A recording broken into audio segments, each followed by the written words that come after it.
Assalomu alaykum, Quyosh yurtning qalbi qo'sh insonlari. Yaxshimisizlar?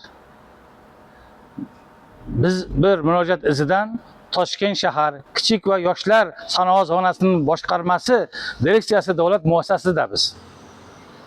Bu tashkilot o'sha men o'zi nom bilan qo'yibdiki, kichik sanoat zonalarini nazorat qiluvchi bir direksiya hisoblanadi. Xo'sh, bugungi kunda ushbu direksiyadan tadbirkorlar rozimi ekan?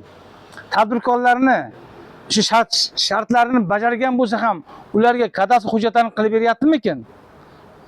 Nima uchun boshqa bir tadbirkorlarga hujjatlarni qilib beradi-ku, bu boshqa bir tadbirkorlarga bu hujjatlarni qilib bermaydi?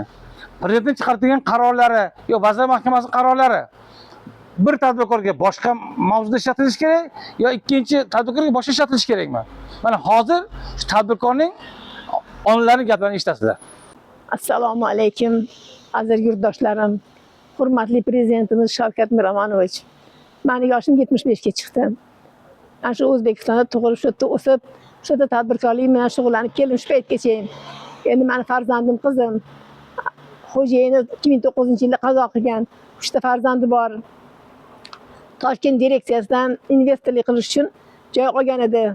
Shu joyni hamma shartlarni bajardi, hamma aytganlarni qilib, hammasini o'rniga qo'yib, bo'lgandan keyin kelib endi menga aformiz qilib, menga xat hujjat qilib beringlar.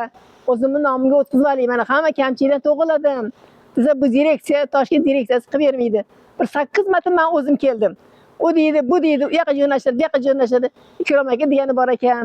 O'ta Shermahamat aka degani bor ekan. Undan oldingi boshliqlarga keldik, ular unga qildi. Hozir bular bunga qildi. O'ta 5 ta odam bo'lgan bo'lsa, 4 tasi kadastr qilib berishgan. Bitta shu meni qizimga kadastr qilib berishmaydi. Men aybim ayol kishi bo'lganimi? 3 ta yetimi borligimi? Kim yordam qiladi bunga? Siz hurmatli prezidentimiz tadbirkorlarga keng yo'l, hamma yoq ochiq, yordam beringlar deysiz. Lekin bular sizning gapingizga quloq solmaydi. Siz aytganingizni qilishmaydi. Kimga murojaat qilaylik sizdan boshqa endi? Prokurorga qilaylikmi? Prokurorimizga murojaat qilamiz, sizga murojaat qilamiz. Shu yordam berishingizni so'rayman. Shu qizim bolalari katta bo'lib qoldi, bolalarga shu ishlash joy kerak. Shuni kadastr qilib beringlar, qilib bermaydi. Kadastr bo'lmasa, suvdan suv ham ola olmayapti. Shuncha yordam qilib berishingizni so'rayman. Shularga bir chora ko'rib, shularni nimaga ish joyida o'tirishni qilib berayman. Necha marta keldim, ish joyida bo'lmaydi. Hozir ham keldi, yo'q. Na rahbari yo'q, na zamovi bor, na yuristi bor. Hech kim yo'q, joyida o'tirmaydi bular. Shu bilan necha marta kelyapman. Hurmatli prezidentim, sizdan umidim katta. Yordam beradigan umiddaman. Shu ishimizdan hal qilib beradigan umiddaman. Yana bir narsani gapirish xayolimdan ko'tarilibdi. Endi qarichilik uzr. Menga berilgan joydan 2 sotigini arxitektorima, kadastrima olib, meni yonimga qo'shnimga qo'shib beribdi. Endi meni 2 sotiga ber joyim desam, yo'q, sudga ber, sud orqali olgan. Bular menga hech qanaqa hujjat qilib bermayapti. Sudga berishga ham bular hujjat qilib bermayapti. Men sudga ham bera olmayman. Bular menga hal qilib berishmayapti. Mana 1 yildan buyon ketda yuribman. Oldingi xo'jayinga ham uchrashdim, bu xo'jayinga ham uchrashdim. Hech narsa hal bo'lmayapti. Hurmatli prezidentimiz, shunga o'zingiz yordam bering. Shuni hal qilib bering. 3 ta yetim bolasini hurmati, o'zini ayollik hurmatini qilib.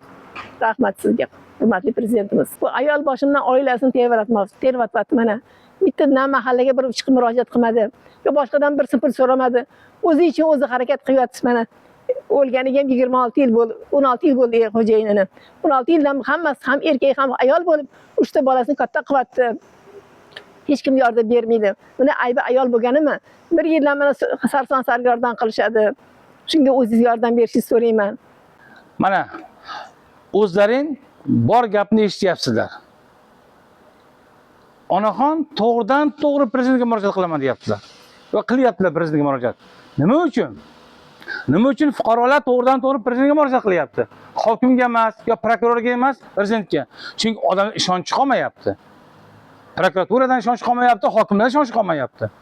Direksiyadan ishonch qolmagandan keyin to'g'ridan to'g'ri prezidentga bir iloj qilaylik, bir najot istab turib prezidentga murojaat qilyaptilar. Ushbu holat bo'yicha biz asoslantirilgan javob kutamiz.